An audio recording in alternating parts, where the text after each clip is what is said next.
Welcome to the Rainmaker podcast, where we elevate marketing leaders inside and out. I'm your host, Veronica Rami, master marketer, executive leader, and mentor to ambitious marketing leaders wanting to advance their careers. Each episode is filled with genuine, unscripted conversations with some of the world's top marketing experts, accomplished leaders, and industry trailblazers representing brands, both large and small.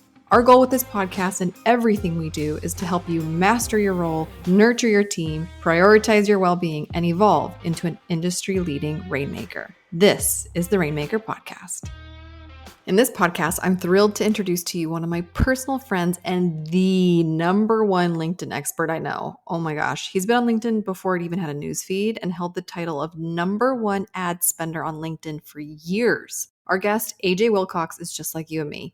Super smart marketer whose career took a wildly different path than he originally wanted. We discussed how, despite running the largest LinkedIn ads account ever, earning the best leads possible for his sales team for over 2 years, he still got fired by, the new boss that he personally trained up.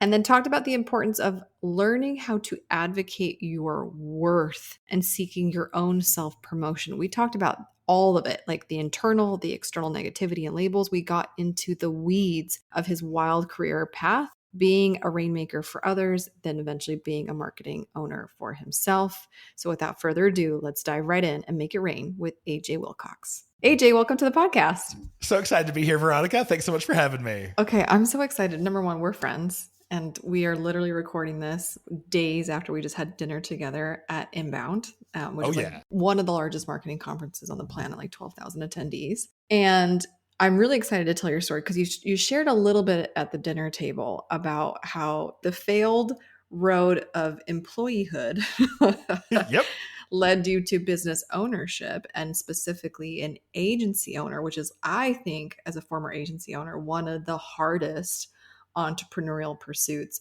period, being a service provider. So I'm really excited to tell your story here because I meet with a lot of prospective marketers, a lot of aspiring rainmakers who dream of maybe leaving the employment status to do their own thing. And we don't know what that is yet. We don't know if that's being a fractional chief or a marketing consultant, a marketing strategist, an agency owner. Like, we have marketing skill, we have marketing talent. How can I make that my own business? In which pursuit, which business model? What's the best for me and my family and my lifestyle? And also, I really want to make like multiple six figures. Like, these are a lot of the conversations I have with people who are aspiring to make a change, a jump. Your story is that story. And so I would love to tell it. And I'm going to ask you some probing questions in between. Are you down? Let's do it. Okay, good. Because I feel like because we're friends, I can go there. You totally can. You can go anywhere you want me to go. So you are like, I met you this way. We met in the marketing circuit. So when I had an agency, I would speak a lot at marketing conferences to generate clients and leads. And so do you. But from the get-go that I met you, like, you are the premier, the guy, the person when it comes to LinkedIn ads. Like that, I mean, to me, there's no one better than you and your agency, period. So let me just say that. Thank you. But I was fascinated, how did you get into LinkedIn ads? Like, not Facebook and Instagram, which is what I feel like majority. No. You got into like LinkedIn ads. So like, take me back to baby marketing AJ, like the baby marketer that was you. How did you start your career? How did you get into LinkedIn ads, period? Just tell that story.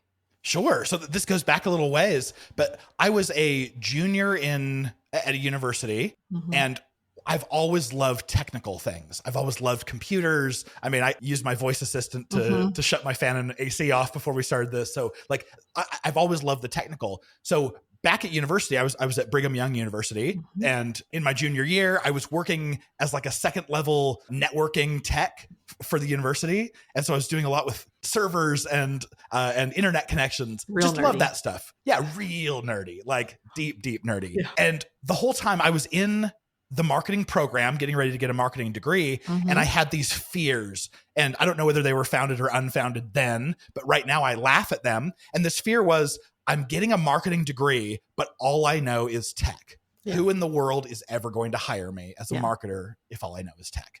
Yeah. And it seems funny now because obviously marketing is all about tech, but back then it was scary. Then I had a guest lecturer come into one of my classes, and he spoke about SEO. And as he was speaking, it was like, technical plus marketing. 100%. That's what I want to do for the rest of my life. And so I rushed up after class and I begged this poor man for an internship. And that was the beginning. I went to go work for this agency. It was called SIBO Marketing, and just a small agency in Provo, Utah. And I learned how to build websites. I learned SEO and I learned Google Ads. Come on now. Now. It was the basics. It's the basics, the fundamentals of digital marketing. Because, well, I didn't start with SEO. I started with email marketing.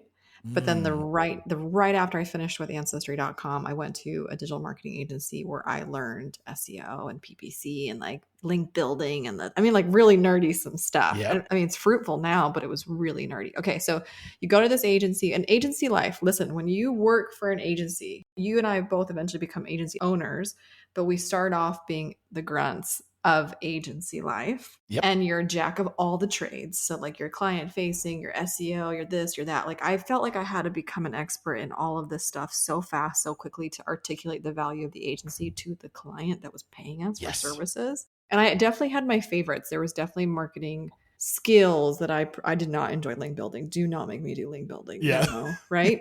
So there were certain things that I enjoyed. You gravitated towards what? I gravitated towards SEO at the time. Okay. Why? Because I'm kind of cheap in real life, and I love that SEO was free. Like I could, without any sort of outlay, I could go and make a difference. So I appreciated. Okay. I hated Google Ads, and I got pretty deep into it, but I actually eventually moved from SEO into ads because I was so tired of the changes that I would make today, not being able to see the results for 6 months. Yeah. And so I moved into PPC, into Google Ads, because it was the same thing. It was all based around a keyword, but I could tell by that night or by next week what results I was trying. Yeah. Well, that's a really good point. And it's funny because I think that describes the kind of marketer that you are. Because like there are some long suffrage type of plays, like, and in Virtue, it's very difficult to articulate that value to people who don't even know what SEO is. So like when SEO takes months for you to see the fruits of that labor, try explaining that to like a chief financial officer who has to approve your budget, right?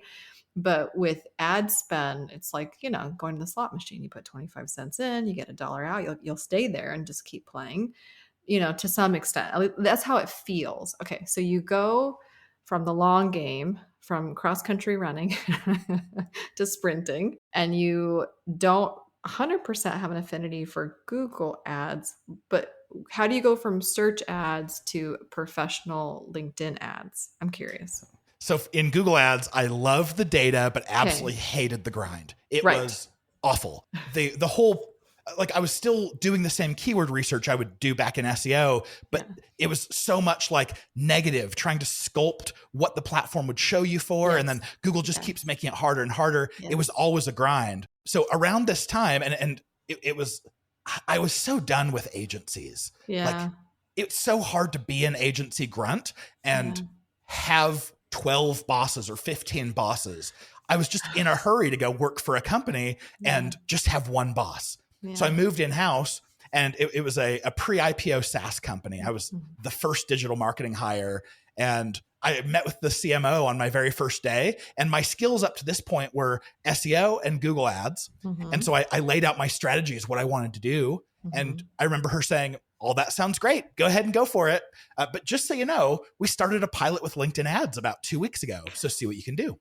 Oh, she just threw it on you. Okay. She threw it on me. Okay. And I didn't want to look stupid to my new boss. I think lots of marketers are going to resonate with that. How many times, I know you guys are listening to this podcast, but how many times have you just had a drive-by assignment where you're just like, I'm applying for the job and the job says ABC, but then I get dumped, Y and, V and X and all the random letters. Oh my goodness. Okay. So they just had started a pilot for the first time ever with LinkedIn ads. Now, let's give people some perspective here. When we say LinkedIn ads, how many years ago was this?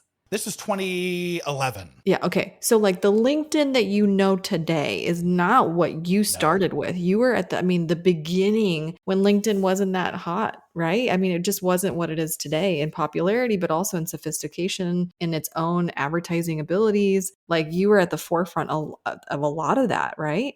Yeah, it was so interesting. Back in 2011, to put it into perspective, 2014 is where LinkedIn came out with a news feed. So we're talking about before it was really a social network, it was really Wow. just a messaging and a recruiting platform. 100. Yeah. Just like white collar social media. Totally. Okay. So describe to me your relationship with LinkedIn, because it's now been a relationship for how many years?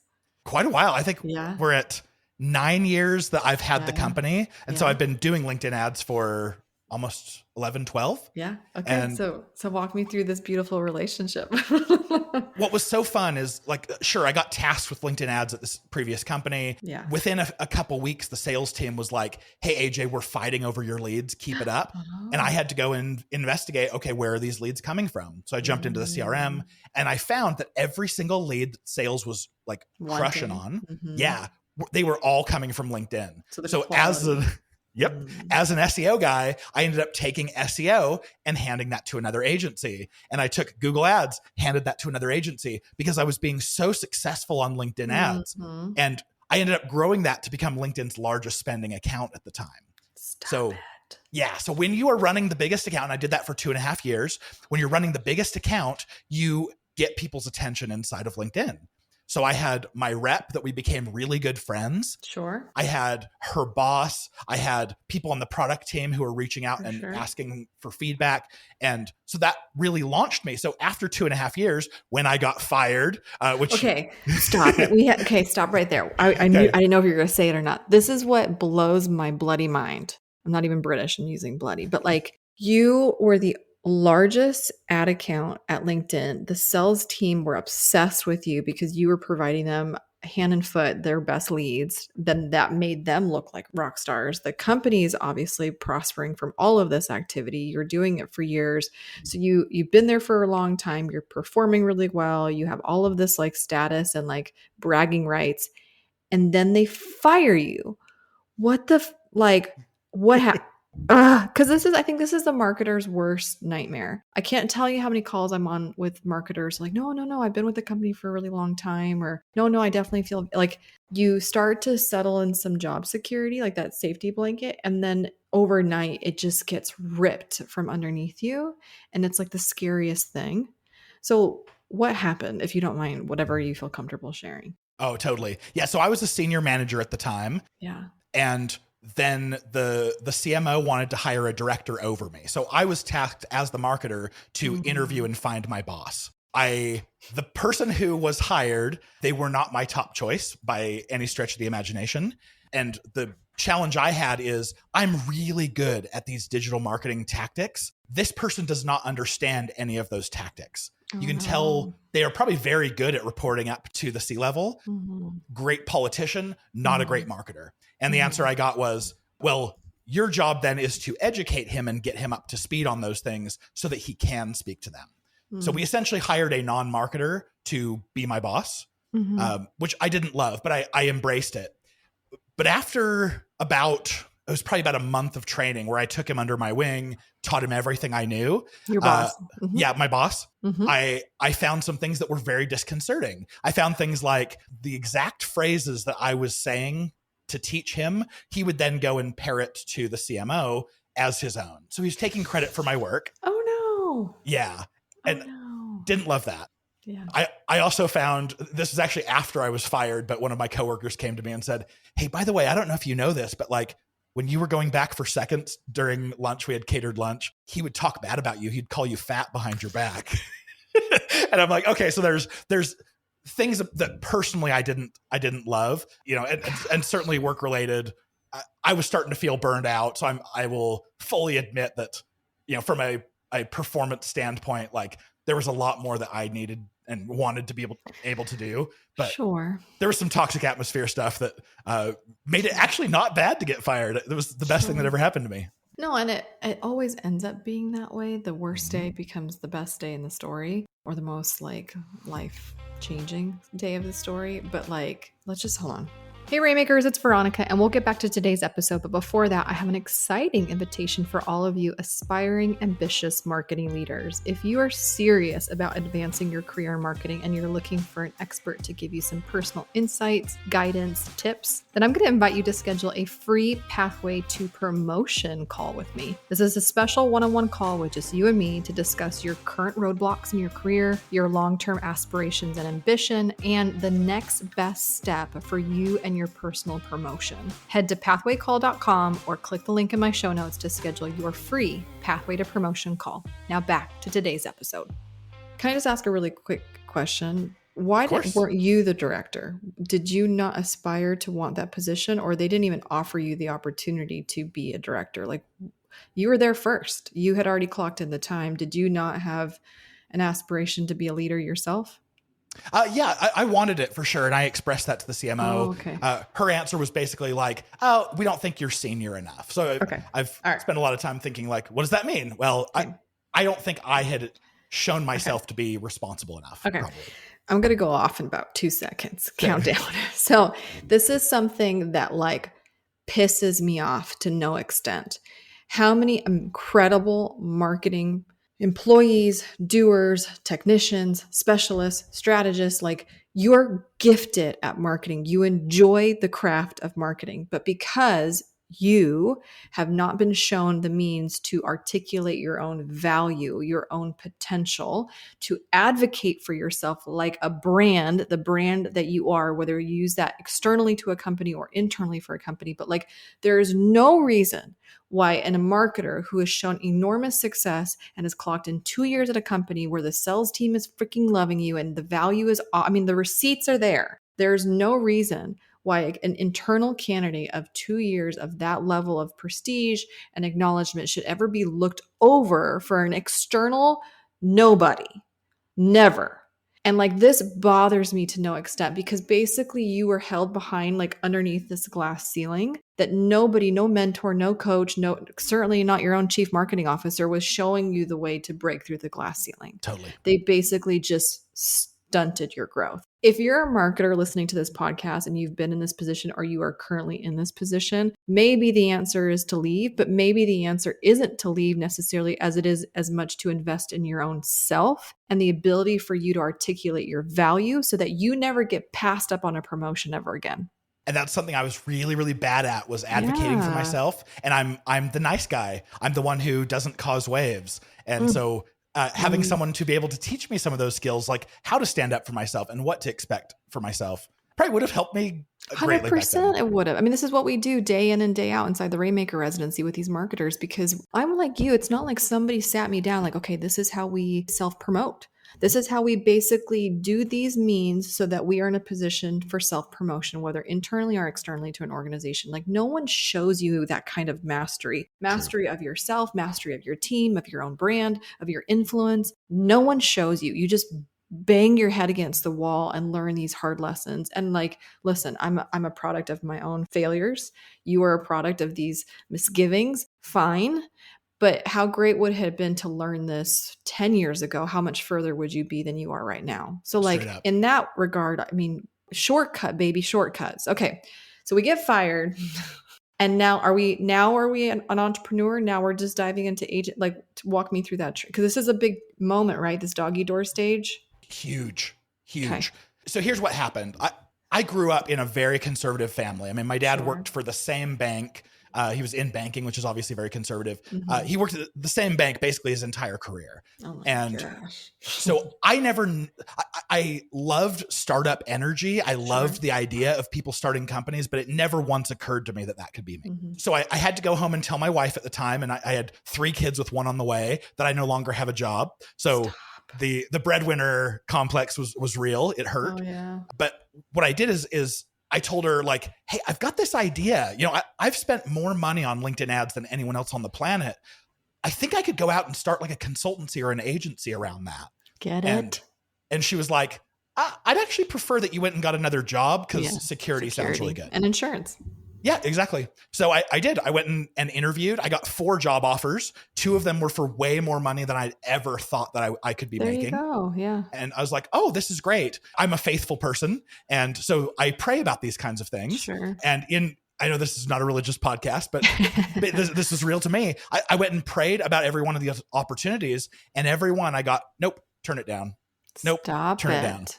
And after 4, I finally kind of threw my hands up and said, okay, well, what about this crazy idea I've had? And the answer I got was, that's what you're supposed to be doing. Pursue that.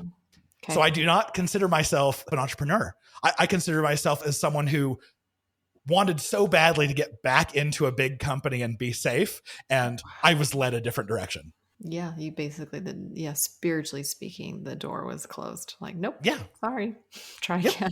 Okay, I have so many questions. Again, as a former agency owner, like there's just so much empathy and affection that I have for your position. And you've been, this is now 9 years, almost a decade. So like you've made it past all of the statistics of how most companies fail within the first year, 5, blah, blah, blah. So like we're past that point. But I have an interesting question for you, because I find that the shortcomings that you had to articulate your own self-worth for an employer, those shortcomings or lack of skill or know-how doesn't just magically pop into your life. True. And so here we are as an agency owner. And I remember when I had to sell clients on my own for the first time, I didn't have like a 40-person sales team selling my services for me like I did in corporate. It felt like a form of prostitution. I was so wildly uncomfortable telling people like, yeah, you should hire me and you should hire my agency. And then they're haggling the price, and it felt like they're haggling my own personal worth and value.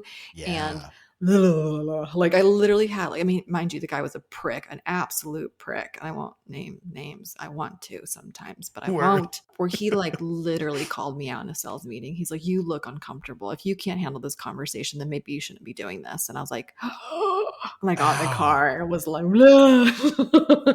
but I do like what I'm saying is those things that you didn't have in your tool belt to go for that director position. Did that affect you when you had to sell your own services, or did this like renewed self-confidence come in? Like walk me through some of that mental game, because we don't talk about that too often. Oh yeah. It was really tough. And those insecurities for sure followed me, and they probably still followed me to this day. The fact that I've been fired 3 times in my career, like that'll do a number on like your self-worth. And so that was what I took. So when I went off and started my own agency, I realized that there are certain things that I need to be able to do that I've never done before. The financial side, the operation side of running all the business, like that was all new, but especially sales. So what I said from an early time, I walked into a meeting that a friend had set up, and the lady sat across the table and folded her arms and said, okay, pitch me. And I was like, ooh, I've never done this before. And what proceeded to come out of my mouth felt dirty. I mean, like you likened it to prostitution. It felt like prostitution to me. Yeah. I was like, ooh, I'm not a sales guy. And when I try to sell, I feel like a used car salesman trying to like convince someone to do something. I failed miserably. And this was up to this point, I had probably had 10 meetings, and I had closed all 10 of those as clients. So I realized what I'm really good at is being a marketer and providing value. Yes. And as soon as I had to put on a sales hat, it felt gross. Yeah. So I said, okay, I'm not going to do that anymore. I'm going to invest all of my resources into being a helpful, a confidant, someone who is providing advice. And I am just endlessly helpful until someone says, okay, I can't do this all myself. What's it going to take to hire you? Okay. I like it. That's interesting. Okay. Yeah, I struggled with it too. And the imposter syndrome, the insecurities, the little mind gremlins. I mean, this is something I literally have people in my program who are like making $180,000 already. But when they fill in their application form, they'll mention the mind gremlins. They'll mention their imposter syndrome. They'll mention that the fact that they're not making $256,000 or $300,000 is because of them. And so like, this is something that doesn't evaporate. You don't gain these tools, this mental stamina and strength because you get bestowed upon entrepreneurship or bestowed upon a promotion. Like these things don't happen And so I just want, like, I don't know, that was something that was really interesting to me. Just because you become an entrepreneur doesn't mean that you feel like you're an entrepreneur. And oftentimes one of the things that are all Rainmakers struggle with is accepting the calling of leader. A lot of them don't view themselves as leaders, even if they have a leadership title associated or self-given. It doesn't matter. If you really like dive deep within, like that, almost like that Russian, like kind of nesting doll, like the doll within the doll within the doll, they don't self-identify as a leader. And then therefore the responsibilities that come with being a leader of others. How have you accepted your leadership? I'm curious. Or is it still a work in progress? It builds, and I'm grateful it does. Yeah. It's like to give you an example. Yep. Very true. Like no one's born a parent. Like you just have to figure that stuff out. Yep. Very early on in my digital marketing career, I would go to conferences and I would see people like Rand Fishkin up on stage. And I was just like, I want to be him when I grow up. Yep. Yeah. So when I was finally off on my own, because I had been invited to speak places at my previous position, but that position, when I would talk to my leadership about it, they would say, oh, we don't feel comfortable with you representing the company. And so I was like, okay. The very first thing I did when I was off on my own was start to pitch at these different conferences. And when I was about to go up on stage, all of the fears, all of the self-doubt were there. And it was like, okay, yeah, sure, you've spent more money on LinkedIn ads than anyone on the planet, but you've only done it for one company. So you can only speak to like a sample of one. And I mean, everything that you can imagine, like that imposter syndrome is real. Yeah. And I was so worried that I was going to say something from stage and have someone raise their hand from the back and say, well, actually, that's not true because. And what was so interesting to me is like, I got off stage and no one did that. And then I got off another stage months later and no one did that. And as soon as I realized that what I'm sharing is really like new, novel, unique, helpful to these people, and no one's going to call me out on it because I don't know what I'm talking about, it gave me more and more faith to keep doing it. I actually had that happen to me. I spoke at a really big conference, 1,000 people. And she didn't do it publicly because it was like an auditorium and it's 1,000 people. She's not going to, but this lady, the entire time I was speaking, went to Twitter and basically disagreed with everything I said, like step by step on Twitter. That happened to me. Yeah. How did you recover from that? Well, what's interesting is, first of all, I didn't know her.